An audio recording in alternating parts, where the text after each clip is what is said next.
Hello friends. So இந்த video நான் எதுக்கு போடுறேன் அப்படின்னா, என் ஃப்ரெண்டு வந்து எனக்கு ஒரு எஸ்எம்எஸ் ரிசீவ் பண்ணியிருந்தாரு. இன்டர்வியூ காலுக்கு லெட்டர் அனுப்பியிருக்கோம் அப்படின்னு சொல்லிட்டு from a reputed company.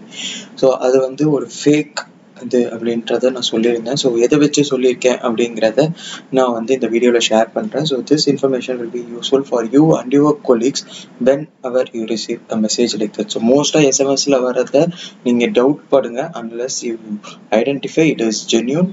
Mostly it is 99% there are probability that it is a fraud one. So let me say what are the checkpoints we need to see. First, whether நீங்க confirm பண்ணிக்கோங்க எஸ்எம்எஸ்ல வருதா மெயிலில் வருதா. Mail should be good. எஸ்எம்எஸ்ல வந்தால் கொஞ்சம் doubt படுங்க. மெயிலே டவுட் பட வேண்டியது தான். சென்டர் அட்ரஸ் பார்க்கணும், இல்லை சென்டர் நேம் பார்க்கணும். சென்டர் நேம் இந்த எஸ்எம்எஸ்ல எப்படி பார்க்குறது அப்படின்னா, you will be receiving base வந்து பல்க் எஸ்எம்எஸ் சாஃப்ட்வேர்லேருந்து வருது அப்படின்னா இந்த மாதிரி வரும். இந்த மாதிரி வரதில் அந்த நேம் வந்து it will somewhat replicate their companies name. Tata, Jio or Airtel எல்லாமே வந்து ரிப்ளிகேட் பண்ணும். அந்த கண்டென்ட்டோட இங்கிலீஷ் ஃப்ளோவை நீங்கள் வந்து பார்க்கணும். ஸோ இந்த இங்கிலீஷ் வந்து கரெக்டாக இருக்கா, இந்த இங்கிலீஷே ஒரு மாதிரி எக்கு தப்பாக இருக்குது அப்படின்னா இட் இஸ் நாட் கரெக்ட். தேர்டாக நீங்கள் வந்து அதில் என்ன லிங்க் கொடுத்துருக்கான் அப்படிங்கிறத செக் பண்ணணும். லிங்க் வந்து .com ஆர் .in அப்படிங்கிறதுல முடிஞ்சிருச்சு அப்படின்னா அதுக்கப்புறமா ஃபர்தராக அந்த வெப்சைட்டுக்கு அட்ரஸ் .comஓ .inஓ வராது. இன்கேஸ் அந்த வெப்சைட்டோட அடுத்த பேஜஸ் வேற இடத்துக்கு போகணும் அப்படின்னா ஒரு ஸ்லாஷ் போட்டு அது கண்டினியூ ஆகும். ஸோ இங்கே பார்த்தீங்கன்னா tata.com .hrpage.in அப்படின்னு வந்திருக்கு. ஸோ அந்த மாதிரி வர வாய்ப்பே இல்லை. So if you visit tata page it is tata.com மட்டும்தான் வெப்சைட்டு.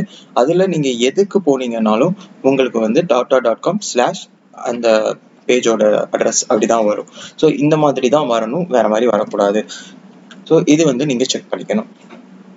அதுக்கப்புறம் இந்த நேம் ஆஃப் த கம்பெனி, என்ன கம்பெனி நேம் என்ன கொடுத்துருக்காங்க அப்படின்னு பார்த்துக்கோங்க. ஸோ இந்த பிடிஎஃப் வந்து நான் உங்களுக்கு அட்டாச் பண்ணுறேன். So that it will be easy for you to access by your side also. So இதை நீங்கள் அசஸ் பண்ணி பாருங்க. இந்த company name Tata group of companies limited அப்படின்னு ஒரு நேம் கிடையாது. There are many Tata companies which form together known as Tata group of companies. அவ்வளோதானே தவிர Tata group of companies limited அப்படின்னு ஒரு தனி கம்பெனி கிடையாது. ஸோ நீங்கள் அதை வந்து எம்சிஏ டைரக்டரியில் செக் பண்ணுறது it is easier and it is advisable to it because it is authenticated information. So MCA இது வந்து mca.gov.in அப்படின்னு ஒரு வெப்சைட் இருக்கு. ஸோ அந்த வெப்சைட்டில் if you go to MCA services you will see master data, view company or LLP master data. So இந்த இடத்துல தான் நீங்கள் கம்பெனி இருக்கா இல்லையா அப்படிங்கிறத சர்ச் பண்ணலாம். ஸோ இங்கே சர்ச் பட்டன் கொடுத்தீங்கன்னா பாப்அப் விண்டோ வில் கம். அதில் நீங்கள் அந்த கம்பெனியோட நேம் டாடா குரூப் அப்படின்னு நான் போடுறேன். ஸோ டாடா குரூப் அப்படின்னு போட்டு சர்ச் கொடுத்தேன்னா அப்படி ஒரு கம்பெனி இருக்கா இல்லையா, இல்லைனா டாடா குரூப் ஆஃப் கம்பெனிஸ் லிமிடெட்னு ஃபுல் நேம் வரும். ஸோ டாடா குரூப் அப்படின்னே ஒரு கம்பெனி இல்லை. So if I remove this Tata group and search for Tata, it will list all the companies that has the Tata in its name. So இப்படிதான் நீங்க வந்து அதை பார்க்கணும். ஸோ கம்பெனி நேம் நீங்கள் ஒரு தடவை வேலிடேட் பண்ணிக்கோங்க. அண்ட் எல்லா இடத்துலையும் ஒரே மாதிரி தான் இருக்கா நேம் அப்படிங்கிறதையும் பார்த்துக்கோங்க. தேவையில்லாத அன்வான்ட் அன்ப்ரொஃபஷனல் கண்டென்ட் எல்லாம் இருக்கும், இன்ஃபர்மேஷன்ஸ்லாம் இருக்கும். இந்த font colour changes, bold types, anything that attracts your attention is actually wrong. ஒரு கம்பெனியோட லெட்டர்ல it will not be like that. It will be more professional and only few பிளேசஸ்ல தான் போல்டு பண்ணியிருப்பாங்க. ஒரே ஃபாண்ட் கலர் தான் யூஸ் பண்ணுவாங்க, different font colours use பண்ண மாட்டாங்க. ஸோ ரொம்ப அட்ராக்ஷன்ஸ் நிறைய கொடுத்துருக்காங்க, இல்லை நிறைய இன்ஃபர்மேஷன்ஸ் உங்களை பார்க்க வைக்கிறேன் அப்படின்னா யூ ஷுட் பி கேர்ஃபுல். அடுத்து இந்த மாதிரி unwanted words like read the letter properly, read the letter carefully, do not hesitate. So இந்த லெட்டர்லாம் பார்த்தீங்கன்னா உங்களுக்கு அந்த மாதிரி கொடுத்துருப்பாங்க. So read this letter properly அப்படிங்கிறதுலாம் கொடுக்கக்கூடாது. லெட்டர்னு ஒன்று கொடுக்குறதே படிக்கிறதுக்கு தான். Read the complete letter properly அப்படின்னு கொடுத்துருக்காங்க. ஸோ டூ நாட் ஹெசிடேட் அந்த மாதிரி எல்லாம் கொடுத்துருக்காங்க. Okay, if you want me to. So அந்த மாதிரி வந்து இருக்கக்கூடாது. எகைன் திருப்பி கடைசி பேராலையும் again please read this interview call letter very carefully இந்த மாதிரி எல்லாம் கொடுக்கணுங்கிற அவசியமே கிடையாது. ஏன்னா லெட்டர் அப்படின்னு ஒன்று கொடுக்குறோங்கிறதே எதுக்காக, படிக்கணுங்கிறதுக்காக தான். அதனால அதை வந்து நீங்க பார்த்துக்கோங்க. இன் யுவர் கம்ஃபர்ட் லாங்குவேஜ் நாங்கள் இன்டர்வியூ நடத்துறோம், அந்த மாதிரியா யாரும் பண்ண மாட்டாங்க. Regional language or English, that is what we follow. And so do not hesitate இந்த மாதிரி எல்லாம் வந்துட்டு போட்டிருக்காங்க. ஸோ இதெல்லாம் வந்து நீங்க பார்த்துக்கணும். அண்ட் ஒரு டைம் ஃபார்மேட் யூஸ் பண்றாங்கன்னா ப்ரொஃபஷனலாக டைப் பண்ணுறவங்க, கரெக்டாக டைப் பண்ணுறவங்க ஒரே மாதிரி தான் யூஸ் பண்ணுவாங்க. So if you are going to look at 0900 AM it is 0500 AM. If it is 9 AM to 5 PM it is 9 to 5. But இங்கே பார்த்தீங்கன்னா உங்களுக்கு வந்து டிஃப்ரென்ஸ் இருக்கும். இதில் பார்த்தீங்களா ஒரு டிஃப்ரென்ஸ் இருக்குது. இங்கே வந்து வேறு மாதிரி இருக்குது, இங்கே வந்து வேறு மாதிரி இருக்குது. அண்ட் இங்கே கீழே வந்து வேறு மாதிரி இருக்குது. ஒரு இடத்துல பிஎம் கேப்ஸ் போடல, இந்த மாதிரி நிறையா இருக்குது. ஸோ இந்த மாதிரி இருக்கிறதையும் நீங்கள் செக் பண்ணிக்கணும். அண்ட் இன்கேஸ் அவங்க அமௌண்ட்லாம் ஏதாவது டிமாண்ட் பண்ணுறாங்க, இல்லைன்னா அவங்க வந்து உங்களோட சேலரி பேக்கேஜ் இவ்வளோ அப்படிங்கிற மாதிரிலாம் ஏதாவது சொல்கிறாங்க அப்படின்னா, அந்த நம்பர் ஃபார்மேட்டிங் உங்களுக்கு ஜென்ரலாக தெரியும் இல்லையா, அந்த ருபீஸ் போட்டுட்டு ஸ்லாஷ் இது போட்டு முடிப்பாங்க, ருபீஸ்னு ஆரம்பிச்சு ஒன்லைன் முடிப்பாங்க. அந்த மாதிரி முடிக்கிறாங்களா அப்படிங்கிறதையும் செக் பண்ணிக்கணும். சம்டைம்ஸ் ஏன்னா ப்ரொஃபஷனலாக டிராஃப்ட் பண்ணும்போது அது கண்டிப்பாக பார்த்துப்பாங்க. இங்கே பார்த்தீங்கன்னா 8999 அமௌண்ட் கேட்டிருக்காங்க, பட் ருபீஸ் இல்லை, இந்த ஸ்லாஷ் இது இல்லை, அண்ட் வேர்ட்ஸில் போடும்போது ஆர்எஸ்ல ஆரம்பிச்சிருக்காங்க, திருப்பி ருபீஸ் ஒன்லின்னு முடிச்சிருக்காங்க. இந்த மாதிரிலாம் வரக்கூடாது. அண்ட் டியூ டேட் ஸ்பெசிஃபை பண்ணும்போது ஆன் ஆர் பிஃபோர் அப்படின்னு தான் போடுவாங்களே தவிர ஆன் 25th பிஃபோர் 4 PM அப்படின்னு வராது. And they have sent this message morning 10:17 AM and ask us to pay the amount within 4 PM. So இந்த மாதிரிலாம் பண்ண மாட்டாங்க. So you need to be careful. இந்த மாதிரி அன்வான்ட் போல்டு இங்கேயும் அமௌண்ட் ஸ்பெசிஃபை பண்ணிடுறாங்க. 2க்கு ஹைஃபனும் போட்டு 2னும் போட்டிருக்காங்க, பிராக்கெட்ஸில் போட்டிருக்காங்க, பர் மந்த் போட்டிருக்காங்க. சிடிசி டீடைல்ஸ், அதாவது உங்களுக்கு கம்பெனியில் ஒரு ஆஃபர் லெட்டர், இன்டர்வியூ காலில் ஒரு டிராஃப்ட் சிடிசி கொடுக்குறாங்கன்னா கூட சிடிசிக்கு தான் சொல்லுவாங்களே தவிர டேக் ஹோம் பற்றி பேச மாட்டாங்க. பட் இதில் வந்து பர் மந்த் இன் ஹேண்ட் அப்படின்னு சொல்கிறாங்க. அந்த மாதிரி சொல்ல மாட்டாங்க, டேக் ஹோம் சொல்ல மாட்டாங்க, சிடிசி தான் சொல்லுவாங்க. அதுவும் பர் ஆனம் பேக்கேஜ் மட்டும் தான் சொல்லுவாங்க. எல்லா கம்பெனியும் பர் ஆனம் பேக்கேஜ் தான் சொல்லுவாங்க. நீங்கள் கேட்டிங்கன்னா பர் மந்த் சொல்லுவாங்க, அவ்வளோதான். ஸோ நீங்கள் அதுக்கும் கேர்ஃபுல்லாக பார்த்துக்கோங்க. Typically company provides only letters with per annum CTC. அடுத்து ஒரே விஷயம் ரிப்பீட்டேட்டிவாக இருந்துச்சு அப்படின்னா it is not professional, it is not drafted by a company person. Repetitive information எங்கேயுமே கொடுக்க மாட்டாங்க கம்பெனிஸில். ஏன்னா இட் இஸ் ஆல்ரெடி கவர் இந்த letter, it is already 2 pages தான். அதனால you should think it off. So இதில் பார்த்தீங்கன்னா இந்த டியூ டேட்டை பற்றி ஒரு 3 இடத்துல போட்டிருக்காங்க. இங்கே ஒரு தடவை போட்டிருக்காங்க, இங்கே ஒரு தடவை போட்டிருக்காங்க, இங்கே ஒரு தடவை போட்டிருக்காங்க. Because they are keen in that they want money before the time. அதனால இது மாதிரி இருக்கு. அண்ட் இன்கன்சிஸ்டன்சிஸ் இன் இன்ஃபர்மேஷன், மேலே வந்து ஒரு இன்ஃபர்மேஷன் கொடுத்துருக்காங்க, பட் ஒரு இதுலேருந்து 4 லைன் தள்ளியே வேற மாதிரி கொடுப்பாங்க. ஸோ அந்த மாதிரியும் இருக்கக்கூடாது. ஸோ இங்கே வந்து thousands of vacancies இருக்கு அப்படிங்கிற மாதிரி இங்கே கொடுத்துருக்காங்க. But here vacancies are 342. அது ஒன்று இன்கன்சிஸ்டன்சின்னு சொல்லலாம். இங்கே working hours 9 to 5 Monday to Friday அப்படின்னு போட்டிருக்காங்க. பட் அந்த ஹெச்ஆர் மேனேஜரை நீங்கள் கால் பண்ணுறதுக்கு மட்டும் Monday to Sunday 9 to 4. So என்னென்ன பாருங்க என்னென்ன சொல்றான் பாருங்கிற மாதிரி ஏதாவது ஒன்று போட்டு விடுவாங்க. சைன் பண்றவங்க யாரு, அவங்களோட டெசிக்னேஷன் என்ன, அவங்களோட டெசிக்னேஷன்ஸ் எப்படி போட்டிருக்காங்க. ஸோ அந்த மாதிரியும் செக் பண்ணிக்கோங்க.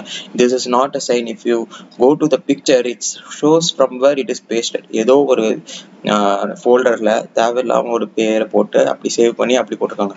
ஈவன் இந்த ஹெட்டர்ல இருக்கிற டாட்டாவோட சிம்பிளே கூட பாருங்க, ஏதோ ஒரு இடத்துல இருந்து இது பண்ணியிருக்காங்க. லெட்டர் ஹெச்ல அந்த மாதிரி வராது. So you need to be sure that it is not a picture and it is actually signature. So signature actually இப்படி இருக்காது. I have my personal document open in here. So இங்க பாத்தீங்கன்னா signature is, this is the digital signature, and if you go near that signature it will highlight that this is the signature part. இந்த மாதிரி தான் இருக்குமே தவிர இந்த பார்டரோட எல்லாம் வராது. அண்ட் மோஸ்டா எல்லாத்தையும் வெரிஃபைடு மாதிரி இந்த டிக் வராது. So you should be careful what you are saying. இந்த லிங்க் பார்த்தீங்கன்னா விக்கிபீடியா ரெஃபர் பண்ணுது. when Tata has its own about us page in their website, it is not required to go to Wikipedia. So அது ஒரு இது பார்த்துக்கோங்க. Okay. And the number of pages is not professional to enter it in the top left corner. ஹெட்டர்ல left கார்னர்ல போட மாட்டாங்க number of pages. ஃபூட்டர்ல centre or right aligned இதுதான் ஃபாலோ பண்ணுவாங்க. ஆப்போசிட்டா இவங்க வந்து ஹெட்டர்ல டாப் லெஃப்ட்ல போட்டிருக்காங்க. So this is also the point to be noted. And mobile number format generally இப்படி தான் இருக்கும். ஸோ 5 and 5 ஸ்பிளிட் ஆயிருக்கும், இல்லைன்னா 3 and 4 ஸ்பிளிட் ஆயிருக்கும். அப்படி ஸ்பிளிட் ஆகல. And professionalism, how they ask for the data, how did they get the data அப்படிங்கிறத அவங்க அந்த லெட்டர்ல சொல்லியிருக்கணும். நீங்க நௌகரியில் அப்ளை பண்ணிருக்கீங்க அப்படிங்கிற மாதிரி சொல்லியிருக்கணும். இவங்க எதுவுமே இல்லாம ஜென்ரலா ஆனுவல் ஆன்லைன் ஜாப் போர்ட்டல்ஸ்ல உங்க வந்து எடுத்திருக்கோம் அப்படின்னு சொல்றாங்க. இங்க பாருங்க ஃபார் அப்ளைங்னு போட்டிருக்காங்க. இல்ல அதுக்கு அடுத்து ஒரு 2 லைன் கழிச்சு டு அப்ளை நீங்க வந்து இது பண்ணணும், holders apply no, fresher and experience holders apply no. இப்பதான் நான் அப்ளை பண்ணேன்னு நீ சொல்லியிருக்க, அடுத்த லைன்ல நீ என்ன அப்ளை பண்ண சொல்ற. இப்போ நான் அப்ளை பண்ணுமோ அப்ளை பண்ணிருக்கேன். நீங்க அன்லஸ் நீங்க அப்ளை பண்ணிருக்கீங்கன்னு கன்ஃபார்மா இல்லைன்னா நீங்க அதை செஞ்சு கிளிக்கே பண்ணாதீங்க. It is better. அடுத்து எவ்ரி டாக்குமெண்ட் ப்ரொஃபஷனலிசம்னா இந்த பேராகிராஃப் வந்து அந்தந்த பேஜஸ்ல முடிச்சிருவாங்க. நெக்ஸ்ட் பேஜ்ல நியூ பேராகிராஃப் தான் ஸ்டார்ட் பண்ணுவாங்க. ஓல்டு பேராகிராஃப் கண்டினியூ பண்ண மாட்டாங்க.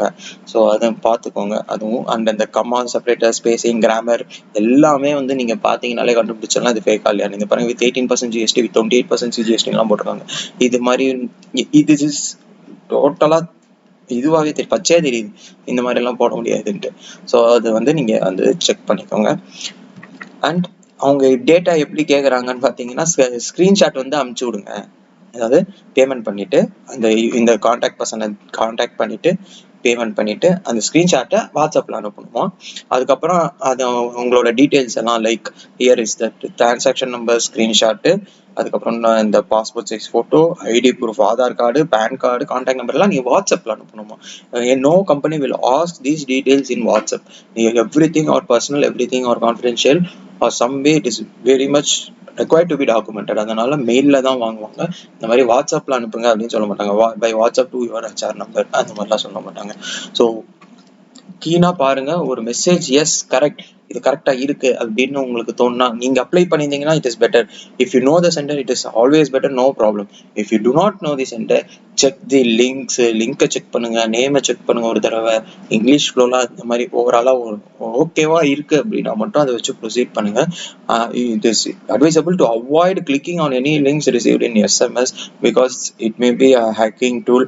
அந்த லிங்க் கிளிக் பண்ணீங்கன்னா உங்களோட இன்ஃபர்மேஷன்ஸ், உங்க போன்ல இருந்து இன்ஃபர்மேஷன்ஸ் ஏதாவது போகலாம், இல்லைன்னா உங்களோட கேமராவை ஹேக் பண்ணி கூட பார்க்கலாம்.